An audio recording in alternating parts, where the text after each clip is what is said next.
독자 개발 초음속 전투기 KF-21 보라매가 지난 3월 무기 개발의 최종 관문인 전투용 적합 판정을 받아냈습니다. 하지만 이 위대한 비행을 멈춰 세운 것은 그 어떤 기술적 결함도 아니었습니다. 조종사의 시야를 책임지는 투명한 덮개, 바로 캐노피를 독점 공급하던 미국 기업의 일방적인 통보였습니다. 기존 단가의 최대 3배 인상, 그로 인해 추가 예산 최대 620억 원을 쏟아부어야 하는 막대한 증액 요구, 여기에 미국 본토의 생산시설 투자까지 요구하며 수십조 원의 국책 사업이 고작 유리창 하나에 또다시 흔들리고 있습니다. 그런데 아이러니하게도 이 위기는 KF-21을 진정한 5세대 전투기로 진화시킬 기회가 될 수도 있습니다. 대한민국의 기술 주권과 K방산의 미래가 걸린 KF-21 캐노피 논란, 그 이면에는 무엇이 숨겨져 있을까요? 당장 눈앞에 닥친 수백억 원의 추가 비용보다 더 심각한 것은 수십 년간 K방산의 발목을 잡아온 해외 독점 공급망에 휘둘린다는 점입니다. 이번 사태와 가장 유사한 사례는 우리 공군의 주력 전투기 F-15K 전투기의 핵심 장비였던 타이거-아이 포드 사건에서 찾아볼 수 있습니다. 당시 야간 정밀 타격에 눈 역할을 하던 이 장비에 결함이 발생하자 제작사인 록히드 마틴은 돌연 단종을 핑계로 초기 도입비의 무려 6배에 달하는 수리비를 요구했습니다. 예산 문제로 수리가 지연되면서 F-15K의 가동률은 치명적인 타격을 입었고 우리는 비싼 돈 주고 사온 최첨단 전투기를 제대로 운용하지 못하는 굴욕을 겪어야 했습니다. 이번 캐노피 사태도 마찬가지입니다. 만약 우리가 4조 원이 넘는 사업비 증액에 밀려 이 620억 원에 달하는 증액 요구를 쉽게 들어준다면 KF-21에 들어가는 다른 해외 공급 업체들 역시 너도나도 단가 인상을 요구하는 도미노 현상이 발생할 수 있습니다. 그들의 손에 우리 전투기의 운명이 좌지우지되는 과거의 악몽이 재현되는 것입니다. 이것은 단순한 갑질이 아니라 이제 막 세계 시장의 강자로 떠오른 K방산의 앞길을 막는 큰 걸림돌이 되고 있습니다. 물론 반론도 존재합니다. 일부에서는 미국 기업 역시 수익을 내야 하는 민간 기업인 만큼 소량 생산 물량을 위해 별도의 생산 라인을 유지하기 어려웠을 것이라는 주장도 나옵니다. 실제로 KF-21은 최초 양산기체 40대를 먼저 생산한 뒤 후속 양산기체 80대를 추가 생산하는 방식으로 사업이 진행될 예정입니다. 따라서 공급업체 입장에서는 생산 공백 기간과 유지 비용이 부담으로 작용했을 가능성도 있습니다. 그렇다면 정말 이번 사태는 미국 업체의 무리한 요구 때문일까요? 아니면 우리가 미처 대비하지 못했던 공급망 구조의 취약성이 드러난 것일까요? 정답이 무엇이든 이번 사태는 한 가지 현실을 분명하게 보여주고 있습니다. 대한민국 영공을 지킬 차세대 전투기 사업이 해외 공급업체 결정 하나에 영향을 받을 수밖에 없다는 사실입니다. 다행히 우리 군은 최초 양산 40대 분량의 캐노피는 확보해둔 상태입니다. 문제는 2032년까지 이어질 후속 80대의 물량입니다. 여기서 하나의 의문이 생길 수 있습니다. 대한민국이 직접 캐노피를 생산할 수는 없는 걸까요?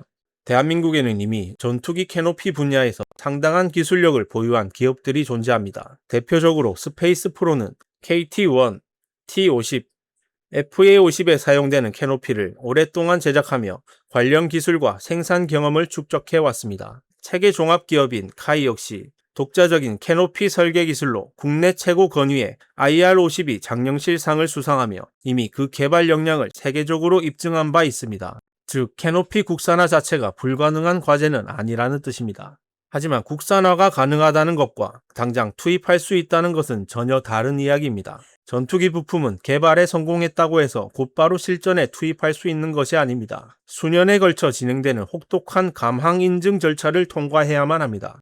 영하 50도와 영상 50도를 오가는 극한의 환경 테스트, 수천 번의 물리적 충격 테스트, 그리고 시속 수백 킬로미터로 실제 새의 무게 및 밀도와 유사한 젤라틴 등의 대체 물질을 발사해 부딪혀보는 버드 스트라이크 테스트까지, 이 모든 과정을 통과해야만 비로소 비행에 적합하다는 인증을 받을 수 있습니다. 가장 큰 문제는 3년 뒤로 예정된 KF-21 블록2의 양산 일정입니다. 지금 당장 국산화 개발에 착수한다 해도 이 모든 검증을 마치고 양산 일정에 맞춰 캐노피를 공급할 수 있을지 누구도 장담할 수 없습니다. 결국 기술은 준비되어 있지만 우리를 기다려주지 않는 시간이야말로 K방산이 마주한 가장 거대한 장벽인 셈입니다. 기술은 충분하지만 시간이 부족한 이 딜레마 속에서 방위사업청은 어떤 전략적 선택지를 검토하고 있을까요? 앞으로 우리가 마주할 두 가지 갈림길을 들여다보겠습니다. 첫 번째 시나리오는 전력화 시기가 지연되는 리스크를 감수하더라도 장기적인 관점에서 기술 자립의 길을 선택하는 것입니다. 예산을 편성하고 카이, 스페이스 프로와 같은 국내 기업들과 손을 잡아 독자 캐노피 개발 계약을 체결하는 가장 원칙적이고 강력한 대응입니다. 단기적인 고통은 따르겠지만 한번 성공하면 향후 3, 40년간 해외 업체의 횡포에서 완전히 벗어나 안정적인 운용과 수출 경쟁력을 확보할 수 있습니다. 두 번째 시나리오는 현실적 타협입니다. 전력화 지연이라는 최악의 상황을 피하기 위해 우리가 가진 국산화 카드를 협상의 지렛대로 삼아 미국의 캐노피 납품업체를 압박하고 극적인 가격 합의를 이끌어내는 방식입니다. 당장의 위기는 넘길 수 있지만 이는 문제의 근본적인 해결이 아닌 미봉책에 불과하며 미래에 더 큰 대가를 치를 수 있다는 위험을 안고 있습니다. 과연 대한민국은 어떤 선택을 내리게 될까요? 하지만 우리가 잊지 말아야 할 사실이 있습니다. 이 모든 논의의 중심에는 돈보다 귀한 가치가 있다는 점입니다. 단순히 숫자와 예산의 논리로만 본다면 쉬운 길이 보일지도 모릅니다. 하지만 그 쉬운 길 뒤에 가려진 냉혹한 현실을 우리는 직시해야 합니다. 전력화가 늦어질수록 노후 기종의 퇴역 일정도 함께 늦어질 수밖에 없습니다. 새로운 전력이 제때 들어오지 못한다는 것은 결국 그 공백을 기존 전력이 더 오래 떠안아야 한다는 뜻입니다. 국가 안보와 조종사들의 안전을 단기적인 예산 논리와 같은 저울 위에 올려놓을 수 있을까요? 전력화 지연은 단순한 일정 문제가 아닙니다. 우리 영공을 지키는 전력의 세대 교체가 늦어지는 문제이며 그 부담은 결국 현장에서 임무를 수행하는 장병들에게 돌아갑니다. 안보에는 결코 타협이 있을 수 없습니다. 해외 공급망 리스크에 흔들려 전력화가 늦어지는 순간 우리는 더 큰 전략적 비용을 치르게 됩니다.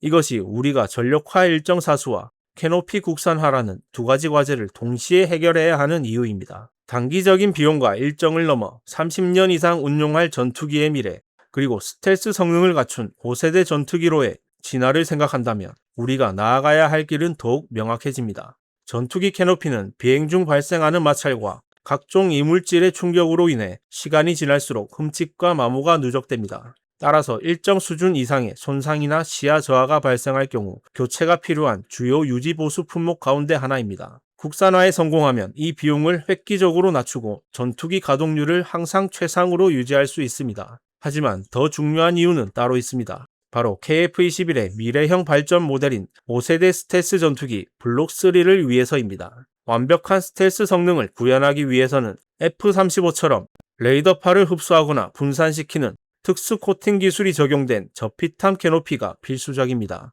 이는 현재 블록 1, 2에 사용되는 것보다 훨씬 높은 난이도의 기술이며 미국이 우리에게 그 기술을 순순히 제공할 가능성은 제로에 가깝습니다. 따라서 블록 2용 캐노피 국산화는 단순히 부품 하나를 만드는 것이 아닙니다. 미국이 절대로 제공하지 않을 5세대 스텔스용 저피탐 캐노피 기술을 확보하기 위한 최후의 관문입니다.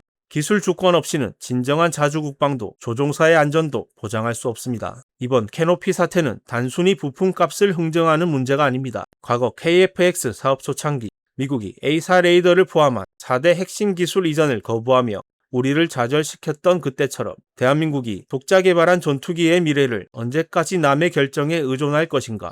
이번 사태는 그 현실을 다시 한번 보여주고 있습니다. 위기는 언제나 기회의 다른 이름이었습니다. 외부의 흔들기에 굴복하지 않고 불가능을 가능으로 만들며 우리만의 길을 개척해온 대한민국의 저력을 다시 한번 믿어야 할 때입니다. 그래서 대한민국은 자주 국방의 꿈을 이루기 위해 단기적 비용과 일정 지연을 감수하더라도 기술 주권을 확보해야 할까요?